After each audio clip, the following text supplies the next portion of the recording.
Aitäh, kuna enne lõunat on meil veel üks mahlane diskussioon plaanis, siis võikski selle juurde minna, sest selle kava tiheduse juures on kindlasti, arvestades, et diskussioonis osalejaid on päris paras ports oma valdkondade või valdkonna asjatundjad, on poole tunniga suur kunst hakkama saada, aga me peame seda tegema ja kui miskid otsad jäävad lahti, eks siis saab jälle pärast lõunat edasi arutada.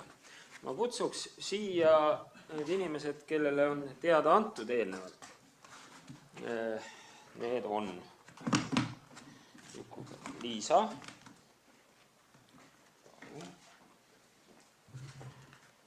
Juku-Kallet ei ole, Anton siin, Ahto,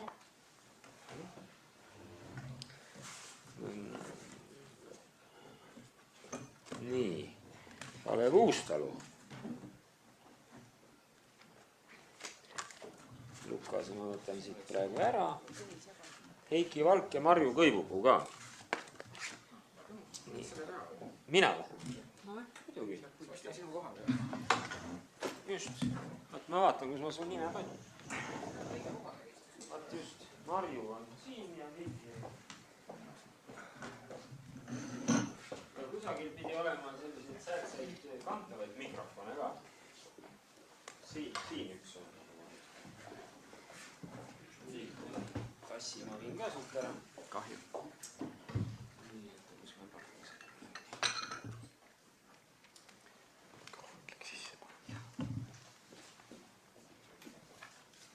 Nii, head kaaslased. Ma loodan, et see võimendus töötabki. Nüüd on niisikene töökorraldus meil, et kuna esimene pool päevast on läbi ja ka neil, kes on juba ettekande teinud, on kindlasti teiste ettekandeid kuulates tulnud mõtteid. Samas, kui 6 tarka inimest järjest ära räägivad, siis meil ei jää sellest poolest tunnist tuhkagi järgi küsimuste esitamiseks ja selleks, et saal osa võtaks. Nii et kui me püstitame teema nagu oli, et kas arengukavaga peab jätkama, siis arengukavaga jätkamise poolt oli siin üldiselt juba niisugust kammertoonid anti ette ja võib-olla me, et minna konstruktiivseks ja siit midagi oleks patta panna, siis peaksime testima argumente seaduse muudatuse poolt või vastu, et kas luua, nagu ette pandi, just hillutises ettekandes, luua uus mälestiste liik või teatud erirežiim looduslike pühapaikade arvele võtmise ja kaitse puhuks. Ja teine siis muidugi, mis võiks olla need arengukava põhisuunad nüüd uue arengukava tegemisel, milleks tegelikult ettevalmistused ju peaksid käima. Minu ettepanek on, et nüüd me pingutame kõik ja vaatame, mul tuleb see väga halvasti välja, aga kõik vaatavad, kas nad saavad lühidalt rääkida. Et kas nad suudavad võtta 1 minuti ja 15 sekundiga mõned mõtted kokku, et millelegi reageerida ja siis me anname saali, kusjuures saali küsimustele vastates saavad esinejad ju veelgi sõna. Liisa, kas sa kuulad teised ära või ütled kohe midagi? Ma proovin alguses lühidalt ja siis pärast vajadusel hea meelega vastan küsimustele. Et jah, kuidas reguleerida asja, mida reguleerida on väga keeruline. See küsimus tekib paljude seaduseelnõude või arutelude põhjal ja alati tundub hea lahendus olevat kirjutada seadusesse, et inimesed peaksid olema arukad, vastutustundlikud, tähelepanelikud ja tulevikule mõtlevad ja see lause nagu lahendakski kõik need küsimused ära. Paraku me ühestki seadusest sellist lauset ei leia ja siis püütakse seda sama asja väljendada kuidagi ühel või teisel või kolmandal moel. Muinsuskaitseseaduse täiendamine, nagu eelmine ettekanne välja tõi, võiks tulla kõne alla 2 järgus äkki. Ma pakun sellise variandi lihtsalt välja. Nimelt kasutatakse Saksa õigusruumis või vast vähem, aga ütleme Põhjamaade õigusruumis päris palju sellist varianti, kus seaduses antakse üldised väärtushinnangud, et on sellised paragrahvid, mis kirjeldavad asja, aga otseselt ei keela ega käse midagi. Ja sellise, ütleme ka ilukõnelise täienduse võiks sisse tuua ja vaadata, kuidas see hakkab mõjuma. Ja sealt, kas on vaja edasi liikuda nagu täpsemate keeldude ja käskude juurde, sest kahtlemata saab iga kohalik omavalitsus soovi korral ju tegelikult seda kaitset rakendada. Probleemid tekivad siis, kui seda soovi ei ole või kui neid teadmisi ei ole. Ja kindlasti tuleks oluliselt rohkem tõesti tähelepanu pöörata ka selle info poolele, ehk arengukavaga peaks edasi minema ja põhirõhuga selle info nii uurimise ja selle info tekitamise poole pealt kui ka selle jagamise poole pealt. Aitäh! Ja nüüd Marju ja siis mehed siit poolt sinnat poole. Palun, Marju. Ma tänan. Kui mina räägiksin sellest mõne lausega, mis puudutaks selle programmi jätkamist ja nii nagu tänastest ettekannetest minu jaoks väga selgelt klaarus on see, mille järgi inimesed tunnevad Eestimaal vajadust, see on looduslikest pühapaikadest, nende olemasolust, nende väärtustest teavitamine. Eestlane on üpris usin koguja. Meil on arvestatavad folkloorikogud, meil on päris arvestatavad digiteeritud andmebaasid, aga elu on näidanud, et inimene on läinud suhteliselt mugavamaks tänu sellele, et meil on olemas internet, meil on, eks ole, nagu rahvasuu ütleb, sõber Google, ehk teab kõik, et guugeldame, saame midagi teada. Ja see teavitamine minu arvates ei peaks puudutama mitte ainult neid inimesi siin, kes Eestimaal räägivad ainult eesti keelt.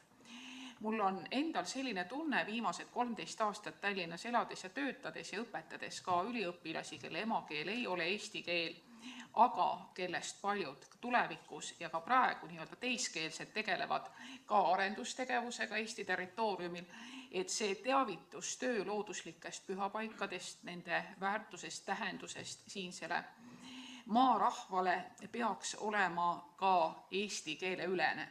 Ja ma arvan, et selles suunas programm võiks panustada.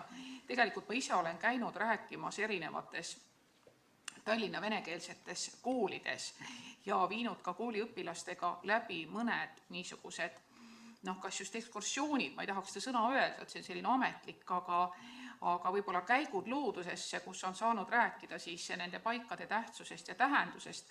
Ja ma julgen öelda, et keskmine niisugune venekeelne inimene on tegelikult väga loodushoidlik. Ja ma julgen öelda, et see teema läheb korda.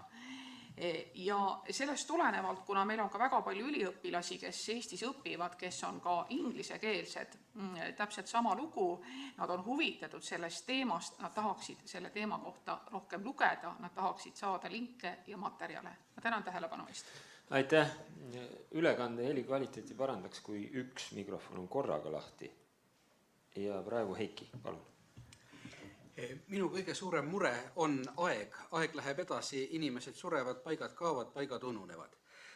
Väga praktiline küsimus on, et uus arengukava käivituks võimalikult ruttu ja juba sellel sügisel tuleb ju järgmise riigieelarve koostamine järgmiseks aastaks.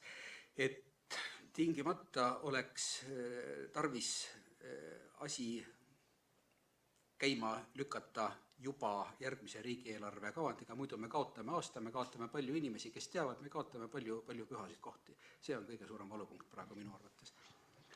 Aitäh! Palun, Ahto! Jätkaksin Heiki teemaga. See oli juba 2008 ja samuti 2005, kui arengukava ette valmistades me tõdesime, et üks teravamaid probleeme on pühapaikade hävimine ja nende uuringute korraldamise pakilisus. Homme ei ole meil võimalik uurida enam neid paiku, mis meil täna on veel võimalik. Ja järgnevatel kümnenditel on ilmselt kadumas sajad ajaloolised looduslikud pühapaigad lihtsalt meie käeulatusest. Et seetõttu uuringud on kõige olulisemad, kõige pakilisemad ilmselt selle uue arengukava kontekstis. Loomulikult ka seadused, et need paigad, mis on juba kaitse alla võetud, et vähemasti need ei saaks enam kannatada. ja et oleks võimalik siis ka edaspidi kaitse alla võetavaid paiku hea peremehelikult siis riigi poolt vaadates käsitleda. Sest praeguses olukorras pühapaikade kaitseks teatud võimalused seadustik küll annab, kuid suures osas otsustavad ametnikud, inimesed, mida kaitse alla võtta, kuidas neid kaitsta. Ja see piltlikult öeldes oleks sama hea, kui me Eesti Vabariiki kaitseksime kolmapäeviti kella 4–5. Seadused on olulised, kuid mitte võluvits. Inimeste teadlikkuse tõstmine, teadmise andmine inimestele sellest, kus kohas pühapaigad asuvad, mis on nende väärtused, see on sama oluline kui õiged seadused ja uuringud. Aitäh! Aitäh! Anton, palun! Jätkan sealt, kus Ahto. Tegelikult, mis on kaitsmine? Kui kust algab? Kas kaitsta või väärtustada? Või väärtustada ja kaitsta? Me oleme viimased 10 aastat väga tugevasti tegelenud mitte ainult looduslike pühapaikadega, vaid ka meie pärand kultuuriga, olgu need rahvakillud Setumaast kuni Kihnuni välja. Tegelikult kõike seda, mida meile väga omaseks teeb siinses Eesti kultuuri- ja maastikupildis, saame kaitsta kõige paremini siis, kui me seda väärtustame, tunneme ja hoomame seda enda ümber. Kuulasin just ja kuulasime kõik koos äsja ülevaadet õiguslikust ruumist ja tegelikult madusin ennast selles, et iga uuring on oma ajastu või oma aasta laps. Ja me ei peaks kohkuma selle eest, et meil on tegemist ühe pärandiliigiga, mis jääb 2 valdkonna vahele. Ma arvan, et see teeb meid pigem vastupidi väga rikkaks. Aga ma ei ole sugugi seda meelt, et teeme muinsuskaitseseaduse paremaks, aga looduskaitseseadust ei muuda, sest seda on natuke liiga raske muuta. Ma arvan, et lähenemine peab olema mõlemasuunaline. Ja mida me oleme õppinud sellest pühapaikade programmist on see, et tegelikult ei vastanda ametnikke ega ei vastanda ka neid meie kaaslasi, kolleege, kes tegelevad igapäevaselt looduslike pühapaikadega. Üks on ju ühine, on kaitsta ja luua vastav regulatsioon, kuid küsimus on mahus. Ja kus tekivad tegelikult kõige suuremad lahknevused, on piirid. Ja kui me räägime piiridest, siis need on väga looduskaitselised. Need puudutavad väga tugevasti kooslusi.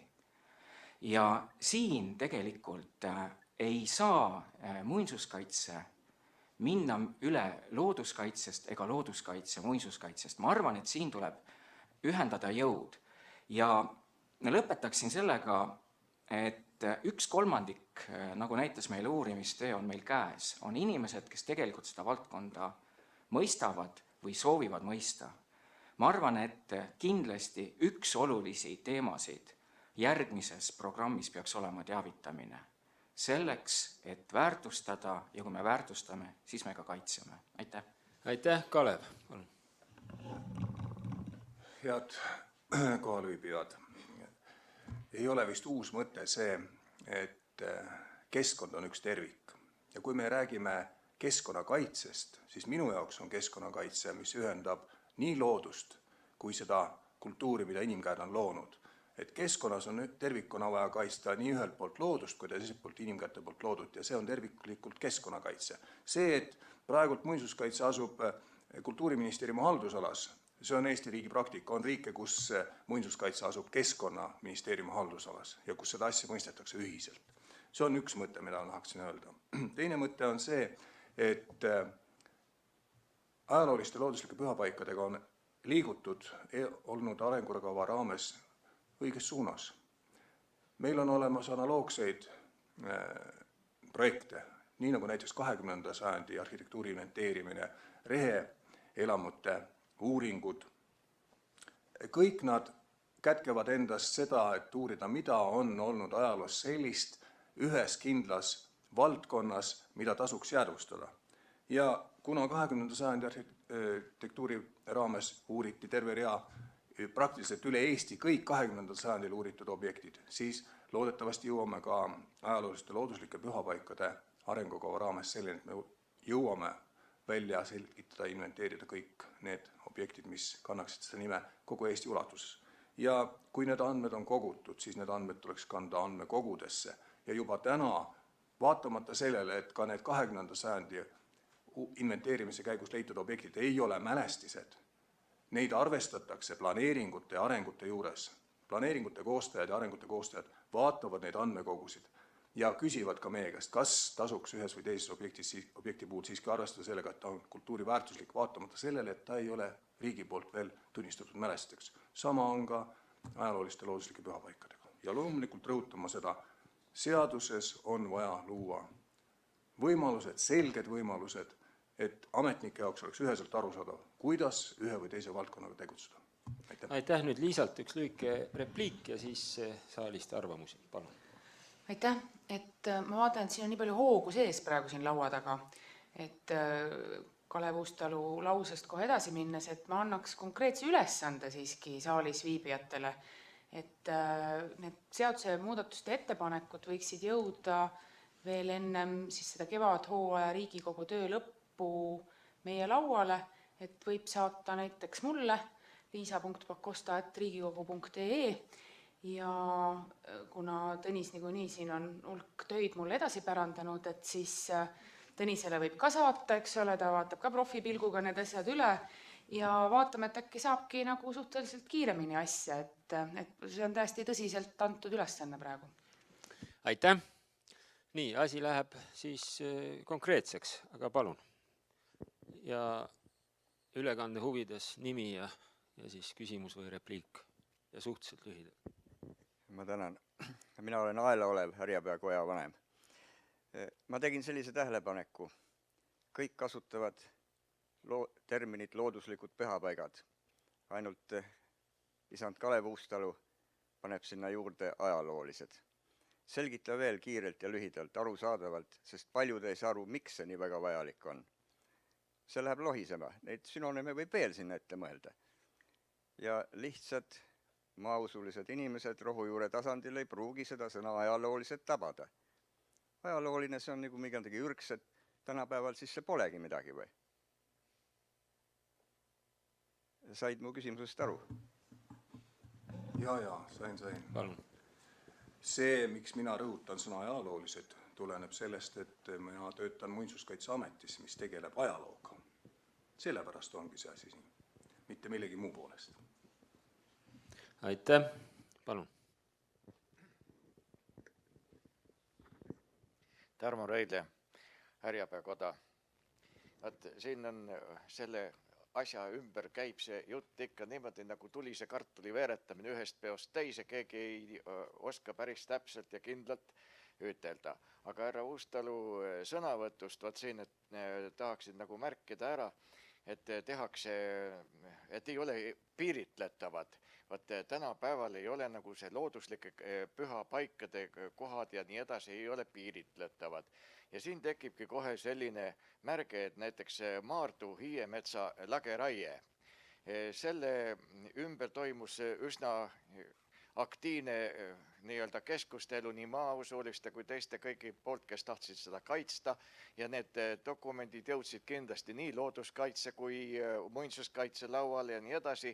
Tulemus oli, viidi läbi uuringud ja põhjendused toodi ja seal pidid olema majanduslikud või ükskõik mis laadi põhjendused. Lageraie toimus ja on ära hävitatud sanglepa nii-öelda hiis. Sanglepp kui niisugune ei taastu nii nagu hall-lepad ja kõik muud taolised puud, ta ei ole juurest idanev taim, eks ole. Ja seega on ta täielikult hävitatud, ta on meie mälestistest läinud. Kuidas nüüd me peaksime sellesse suhtuma? Uuringuid viiakse läbi siin karstialal, kus on meie tuntud nõiakaev, mis on seotud lõpuks ka siniallikatega. ei ole see kära ümber selle lõppenud ja me ei ole kindlad, et see lõpeb meile kasulikult ja meie nõiakaev jääb alles. See ei ole veel kindel. Uuringuid teostatakse Estonia kaevanduse rajamisel täpselt samamoodi. Alles nüüd, mõned päevad tagasi, ilmnes üks põmm maa all ja kohalikud elanikud jäid ilma veeta. Uuringud on ju teostatud. Eks? Nii et kuidas me saame, et üks asi on nüüd seadus ja piiritlemine ja teine asi on see, mis selle seadusega määratud piiritlemistega toimub. Tegelikult toimub ikkagi hävitamine ja mitte keegi ei ole suutnud siiamaani sinna vahele astuda. Kuidas te kommenteerite nüüd seda, mis ma teile rääkisin? Paluküla Hiiemägi, kuhu tahetakse rajada suurt suusabaasi, võetakse lageraie, tõmmatakse traktoriga soonet sisse ja siis teeb erosioon oma töö selle mäega. Kena. Kõik, aitäh! Aitäh! Kes soovib kommenteerida? Siin on rohkem niisugune ametkondlik küsimus, palun. Nii nagu viimases ettekandes oli juttu, et muinsuskaitse ja muinsuskaitseseadus on see, mis tegelikult on seda valdkonda reguleerimas, siis on ka kõik pilgud praegult ja kõikide küsimused suuremas osas suunatud muinsuskaitseameti poole. See, mida me nüüd sõnavõtjaga kuulsime, ütleksin ma niimoodi, see oli üks vaade. Muinsuskaitseametis töötavad küll spetsialistid ja ametnikud, kuid alati küsivad nad arvamust, kui on tegemist mingisuguse spetsiifilise asja kohta ekspertidelt. Ja need eksperdid on meie hinnangul sõltumatud eksperdid. Ja nii Paluküla Hiiemäe puhul kui ka Maardu Hiie puhul andsid hinnanguid eksperdid. Ja meie muinsuskaitseametnikena langetasime need otsused kahest punktist või kahest platvormist lähtuvalt. Üks on ekspertide arvamused ja teine on kehtiv õigusruum. Ma kommenteerin, et need näited näitasidki väga selgelt, et kahes vastavalt nii-öelda sündmuste faasile, kui lähedal on jõutud hävitamiseni, sekkuvad erinevad ametkonnad. Näiteks nõiakaevu puhul, kaevelubade puhul hoopis Keskkonnaministeerium. See tähendab, et tegelikult mõlemis liinis, nii muinsuskaitse kui keskkonnaliinis on vaja, et lisaks sellele, et seaduse tähte otsitakse selline rutiinne reageerimiskogemuse pretsedendid ja need arvesse võetakse, et tõepoolest ei juhtuks tagantjärele reageerimist. Palun. Ma kommenteeriksin, siin läks nüüd nii Maardu kui Paluküla puhul läks pall ekspertnõukogu väravasse, et nagu oleks kasutanud ekspertnõukogu hinnangut. Tegelikkuses nii Maardu puhul, kus mets maha võeti, ei arvestatud ekspertnõukogu hinnangut piiride määramise küsimuses. Paluküla osas ripub õhus juba mitu aastat ettepanek võtta mägi jalamist jalamini kaitse alla. Muinsuskaitseameti poolt ei liigu asi kuskile. Aitäh! Nüüd praegu on meil pisut aega ja võiksime ka veel mõelda sellele, kui on häid näpunäiteid arengukava ja seadusega edasiliikumiseks, siis me saame konkreetsete näidetega ka hakkama hiljem. Mul oli ka kommentaar, tähendab vahetult enne tänast päeva ma lugesin suhteliselt süsteemselt pärast sõjajärgseid Eesti loodusi, kus väga erinevad nupukesed tegelikult käsitlevad enam-vähem sama probleemi, mis on seotud meie maa, see tähendab Eestimaa kui niisuguse majandamisega ja sellest tulenevalt siis tekitatud võimaliku kahju nendele paikadele, millel on siis kas sakraalne väärtus või kultuurilooline väärtus. Aga mis tähendab seda, et tegelikult teema on püsti ka rohkem ja vähem varjatult rohkem kui 500 aastat. Ja sellest tulenevalt mul on ka üks ettepanek, mida arengukava võiks järgida, on see, et meil sisuliselt puuduvad konstruktiivsed ümarlauad, kus on esindatud erinevate huvigruppide esindajad. Need on siis kas arendajad, kas erinevad organisatsioonid, erinevad institutsioonid. sest väga paljudel puhkudel me räägime samadest teemadest, aga me räägime samadest teemadest ja me kasutame ka samu termineid või mõisteid, aga me kasutame sageli neid ka eri tähendustes. Ja nii-öelda me ei saa otsad kokku. Ja ma arvan, et see ümarlaudade praktika oleks miski, mis tuleks ellu kutsuda, kus saavad kokku antud maalapi või piirkonna küsimuses just nimelt erinevad huvigrupid, et toimuks argumentatsioon, väitlus ja mingite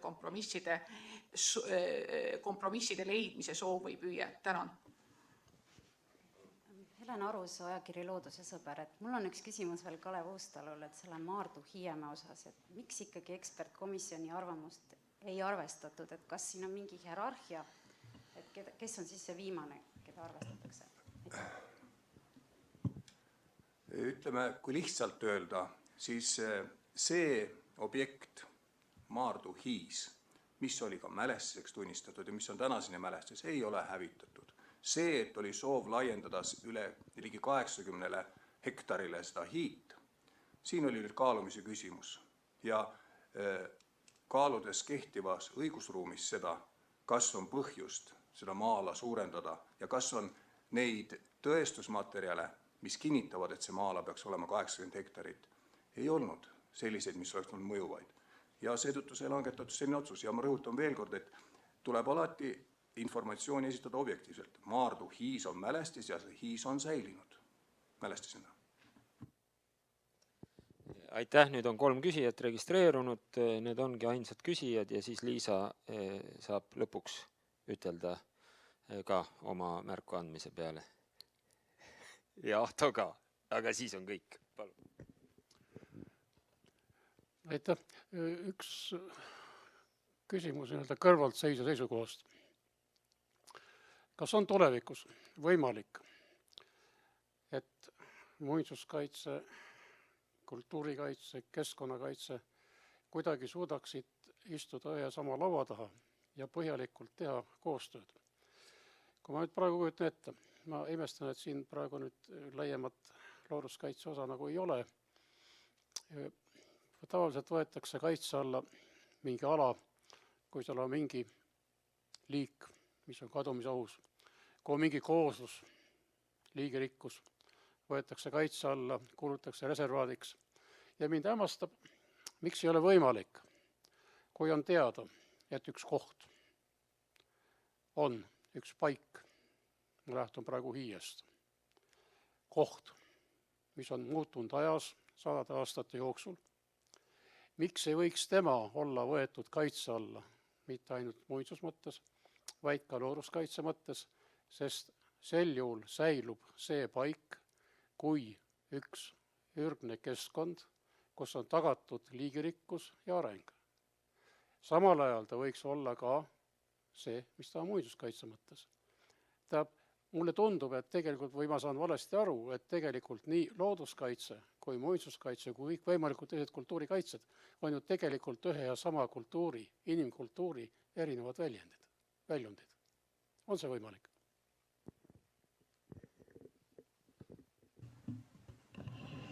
Ma vastan peab-vormis. Jah, need mõlemad osapooled, puudutabku see muinsuskaitset või looduskaitset, peavad kokku leppima. Ja kui meie esimene programm tegelikult sõnastas sellise koostöö, siis reaalselt nende aastate jooksul päris sellist oodatud lõimumist kahe valdkonna vahel ei toimunud. Me peame olema mõlemad enesekriitilised ja selleks, et uue programmiga edasi minna. Küsimus ei ole mitte hävivates mälestistes. Ma ei usu, et neid nii massiliselt hävineb võrreldes teiste objektidega, aga tõsi on see, et programmi vahed ei tohi olla pikad, sest inimesed ja meie teadmised on praegu värsked, et sellelt baasilt edasi minna. Aga selleks, et teha uut programmi, me peame tegelikult loodus- ja keskkonnakaitsega väga tõsiselt läbi arutama, kuidas see koostöö selles uues programmis peaks välja nägema. Ainult selline sõnaline soov päris tegutsema ei pane. Aitäh. Aare Kasemets. Esiteks ma tahan öelda, et on väga hea meel mul, et on olemas Eesti Vabariik ja kui enam kui 25 aastat tagasi oli fosforiidisõda ja oli muinsuskaitse liikumine algas, siis tegelikult mõlema nagu ühe liikumise üks selline ühisosa oli see, et see Eesti kaart võiks nii-öelda valgest kaardist minna tähenduslikuks loodus- ja kultuurimälestega nii-öelda kaetud objektide nagu võrgustikuks, kus inimesed kõnnivad tähenduslikus ümbruses, need lood kõnelevad, see 10 000 aastat ajalugu ja looduslugu kõneleb.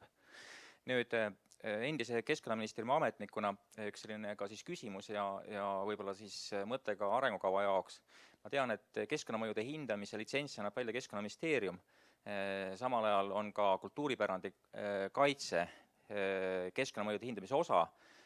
Samal ajal ma ei tea, et keskkonnamõjude hindajatelt oleks nõutud kultuuripärandi asjatundlikkust, nad võivad küll kutsuda inimesi, aga äkki on siis üks ideid ka selles, et need keskkonnamõjude hindajad saaksid ka või oleks kohustatud saama tervikliku siis sellise kultuuripärandi hindamise õppe ja nüüd teiselt poolt muinsuskaitseametnikud, sageli arheoloogid, ajaloolased, et nemad saaksid ka seda looduse poolt ja kuskil mitme asja vahel on tegelikult siin ka siis põlisrahva usund, olles omal ajal Tartu Ülikooli eriprogrammiga õppinud ühelt poolt Eilartilt ja Ülo Mandrilt ökoloogiat, ökosoofiat, teiselt poolt järgmise seminarina kohe kõnnid teise majja Malle Hiiemäelt ja Mare Kõivald rahvausundit, siis need asjad omavahel on tegelikult koosmõjus.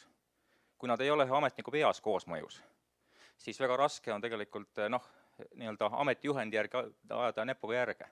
Ehk siis nüüd ametnike koolitusprogrammide idee ja seda mõlemale poolele, et saaks keskkond, usund, pärand kokku terviklikuks ja see vaade oleks siis ka põlisrahva vaade. Jaa, ma pean ütlema ühte asja, et see ettepanek on hea ettepanek ja kuskil 3 aastat tagasi Tallinna Ülikooli juures me proovisime sellist õppekavaga rakendada, kus nii keskkonnaametnikud, ettevalmistust saavad inimesed saaksid ka siis kultuuripärandiga seotud ettevalmistust. Kahjuks see õppekava ei leidnud kinnitust ja ta ei läinud töösse. Nii et on selline katse tehtud, aga see ei tähenda seda, et uuesti seda katset teha võib-olla mõne teise kõrgkooli juures. Aga keskkonnamõjude hindamise juures on niisugune lugu, et Muinsuskaitseametilt küsitakse eraldi, et on looduskaitseametnikud ja siis veel muinsuskaitseametnikud eraldi osalevad keskkonnamõjude hindamise juures ja Muinsuskaitseamet annab oma hinnangu alati juhul, kui see objekt või ala, mida keskkonnamõjude hindamise alal käsitletakse, hõlmab ka siis muinsuskaitseala või mälestisi. Küsiks niisugust asja. Me oleme täna siin ekraanil näinud palju pilte, kuvasid, kus on rüüstatud hiisi ja looduslikke pühapaiku. Möödunud aasta lõpus, Porikuu lõpus olid Virukoja maausulised koos oma külalistega Ebavere mäel, kus tegid umbes 60 sentimeetrise läbimõõduga lõkke, mis on rituaalne ja kuulub kogu nende pühade toimingute juurde. Nüüd Keskkonnateenistus ja muud riiklikud asutused kavatsevad Viru kojale koostada menetlusprotokolli või võib-olla on juba koostatud. Ma ei tea. Mulle tundub, et meie riik on õiguslikult kaldu. Samas selles samas Ebavere Hiiemäel on küll ja veel aastate jooksul olnud küll igasuguseid koormate mahalaadimisi, niinimetatud teede rajamisi, niinimetatud puude mahavõtmist, mis on ka võib-olla, kui olukorda arvestades, kuskilt mingisuguse seaduse rikkumine. Ja ma küsiksin, kas ikkagi nüüd, kui varsti on seaduse muudatused, tasuks natuke tagasi tõmbuda riigiasutustel ja lähtuda sellest vanast ürgsest printsiibist, et iga asja eest ei kiideta, iga asja eest ei karistata. Ma ei tea, kes nüüd siin vastab, aga võib-olla isand Kalev jälle. No mis ma oskan öelda, mõistus alati üle kõige, ega selle kohta on vanasõnagi olemas, et anna pill hullu kätte ja hull puhub pilli lõhki. Aitäh, Liisa, palun. Pean võimalikult lühidalt teie lõunapausi aega nüüd siin kasutada ka vastuseks sellele Maardu küsimusele, et tegelikult Riigikogus looduslike pühapaikade toetusrühm tekkiski selle juhtumi tagajärjel, et me tundsime, et me peame vaatama detailsemalt, et kust need probleemid tulevad ja kuidas need jooksevad ja peame võtma suurema nagu vastutuse ka Riigikogu poolelt selliste asjade ärahoidmiseks. Ja oli ka siinsamas konverentsisaalis suurem niisugune koosolek või uurimine selle teema osas ja kui see hästi lühidalt tulemus kokku võtta, siis oli ta ikkagi laias laastus selline, et mälestiste piiride määratlemisel peab igakordselt olema see ekspertnõukogu seisukoht võetud enne seda piiride määratlemist, mitte pärast. Et see oli nagu kõige lühem kokkuvõte. Ja siit ka üleskutse kõikidele, et kui te jälgite neid olemasolevaidki mälestisi, siis päris paljudel, ma nüüd täpselt arvu ei oska öelda, aga on need piirid siiski ju ka tänaseni täpselt määratlemata ja see võiks olla üks selline teeme ära nagu tegevus, et talgude korras, et välja selgitada, kus need on ja teha mingi kava, et kuidas nende piiride määratlemine siis täpsemalt liiguks. Siis teiseks, et kohalikes omavalitsustes on planeeringute käigus kohustus ju kaasata teemast huvitatud mittetulundusühingud. Et selles mõttes jällegi üleskutse, et mis tahes ei pea olema otseselt seotud ka ainult ju maavallakojaga või mõne muu juba olemasoleva organisatsiooniga, aga kui tekiks nagu igasse kohalikku omavalitsusse, kus on teadaolevaid pühapaiku, siis selline mittetulundusühing, see võib olla ka väga väike, ja see on kohaliku omavalitsuses registreeritud, siis see oluliselt parandab seda planeeringute menetlemise kvaliteeti palju rohkem isegi kui mis tahes seaduse muudatus, ehkki me neid ka ootame. Ja see keskkonnamõjude hindamise seaduse ma lisaks siis tõesti ka nende seaduste hulka, mis tasuks ka üle vaadata, et kas seda on vaja äkki täpsustada, lihtsalt infoks, et näiteks sotsiaalsete mõjude hindamist on juba kavas Riigikogus täpsustada, kuna praegu ei arvestata lasteaia ja koolikohti sotsiaalsete mõjude hulka, aga mitte perearstiteenuse kättesaadavust. Et kuna see tuleb niikuinii arutluse alla, siis ka sellesse on need parandused oodatud. Aitäh! Aitäh ja viimaks Ahto, palun.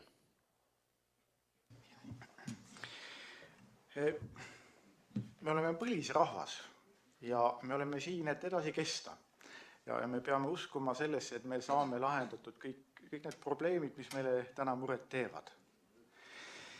Ja seetõttu ma ei taha, et jääks kõlama need halvad näited. Jah, paljudes hiiepaikades on lagastatud, rüvetatud, need kahjustatud, inimeste õigusi on piiratud, aga need on üksikud erandid. Enamus pühapaikasid, enamus pühapaikade maaomanikud ei käitu niimoodi. Nad on pigem kõlbelised inimesed, nad on pigem pärimuse teadlikud inimesed, nad on inimesed meie rahva hulgast. Ja seetõttu ikkagi kõige suurem oht meie pühapaikasid ähvardab looduse poolest. Need on looduslikud pühapaigad, kuid loodusnähtuse aeg on see, mis neid iga päev, võib öelda igal aastal hävitab. Pühapaikasid uurides me ei uuri mitte eelkõige neid kive ja allikaid ja puid, vaid me uurime inimesi, kohalikke põliselanikke, kes mäletavad, kes teavad, et need paigad on need pühad paigad. Ja need põliselanikud on suremas oma vanaduse tõttu või nad on lahkumas meie maalt, sest see toimub praegu. Ja kui nad lahkuvad, siis meil ei ole võimalik enam neid pühapaiku uurida. Sellega on kiire, sellega ei ole võimalik enam oodata, ei ole võimalik oodata, et arutada, et kuidas asutused omavahel koostööd teevad, milliseid veel paremaid lahendusi võiks leida. Me peame kiiresti uurima. Aitäh! See sobiks kogu teema kokkuvõtteks, aga mina tänan omalt poolt esimesel poolel osalemise eest. Peale lõunapausi juhib Marju Kõivupuu edasi seda konverentsi, nii et tükk tööd on veel ees. Aitäh osalemise eest, aitäh diskussioonis osalemise eest.